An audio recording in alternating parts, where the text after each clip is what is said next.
네, 고웨스트 시간입니다. 간밤 뉴욕 증시 고용 지표가 예상보다 더 부진하게 나오면서 뉴욕 증시는 하락 마감했습니다. 자, 이렇게 경기 침체 우려가 더 커지는 상황에서 이제 곧 1분기 어닝 시즌이 뉴욕 증시 임박한 상황입니다. 어떤 상황인지 지금 박찬희 기자와 함께 짚어보겠습니다. 박 기자, 일단 1분기 어닝 시즌 이게 구원 투수가 될지 아니면 또 다른 리스크가 될지 좀 지켜봐야 되겠는데 월가에서 어떤 분석 나옵니까? 네, 실리콘밸리 파상 사태에 대해서 거기서부터 시작된 이 금융 리스크가 일부 완화되면서 자연스레 투자자들의 시선은 올해 1분기 기업 실적으로 넘어가고 있습니다. 네. 오는 10일부터 은행주를 시작으로 미국 증시 이 1분기 어닝 시즌이 본격화되는데요. 그러나 이 상황은 좀 녹록지 않은 상황입니다. 월가 전문가들은 S&P 500 기업의 이 1분기 주당 순이익이 전년 동기 대비 4.6% 하락할 것으로 예상하고 있습니다. 예. 이는 지난해 4분기 3.2% 하락에서 더 악화된 겁니다. 1분기 주당 순이익 전망치는 연초에만 해도 전년 대비 1.4% 늘어날 것으로 예상이 됐었지만 생각보다 경기 회복이 늦어지면서 하향 조정된 겁니다. 전문가들은 지난해 인플레이션 상승과 이 연준의 기준금리 인상으로 기업들의 고정 비용이 급증했고 또 이것이 이번 1분기 실적에 악영향을 줄 것이다라고 설명했습니다. 반면 매출은 전년 동기 대비 1.7% 증가할 것으로 전망이 되는데요. 매출 성장에도 불구하고 순이익이 감소하고 있다는 것은 인건비 등 이 고정 비용이 늘어났다는 것으로 해석할 수 있겠습니다. 네. 일각에서는 1분기 어닝 쇼크 이후 2분기 어닝 시즌 전까지 미국 증시가 연초의 상승분을 대거 반납할 수 있다라는 우려까지 나오고 있습니다. 네, 지금 경계감이 짙어지고 있는 시장이다 이렇게 볼 수 있겠는데 일단 전반적으로 전망은 좋지 않지만 그래도 호실적을 낼 거다라고 예상되는 종목들이 있지 않습니까? 월가에서는 어디를 추천하고 있을까요?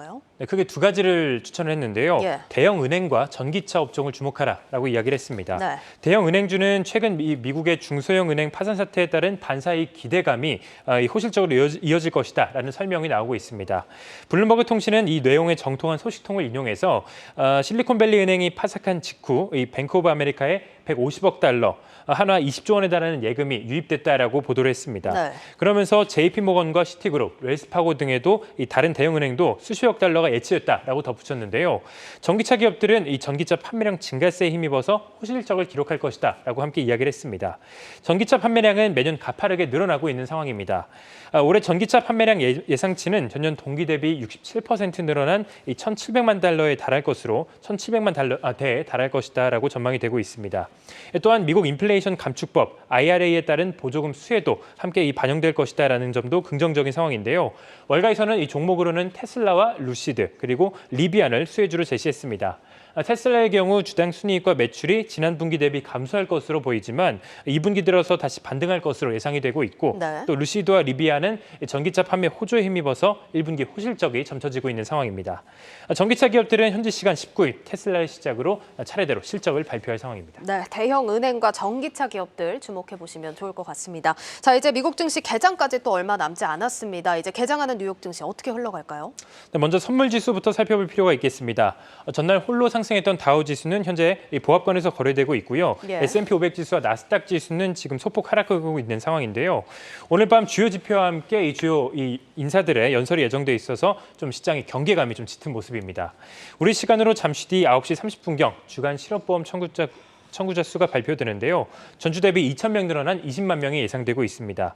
이후 10시에는 크리스탈리나 게오르기에바 IMF 총재와 또 연준의 대표 매파 인사로 꼽히는 제임스 블라드 세인트루이스 연은 총재의 연설이 예정돼 있습니다. 게오르기에바 총재의 연설 같은 경우에는 전 세계 이 경제 성장률 전망치가 나오는지 확인해 볼 필요가 있겠고요. 네. 블라드 총재의 연설에서는 연준의 긴축 정책에 대해서 어떤 언급을 하는지 체크해 볼 필요가 있겠습니다. 만약 실업보험 청구자 수가 예상보다 많거나 두 인사의 연설에서 경기 침체 혹은 매파적 발언이 나온다면 오늘 미국 증시는 하방 압력을 받을 수밖에 없겠습니다. 네, 여기까지 듣겠습니다. 글로벌 콘텐츠부 박찬희 기자였습니다.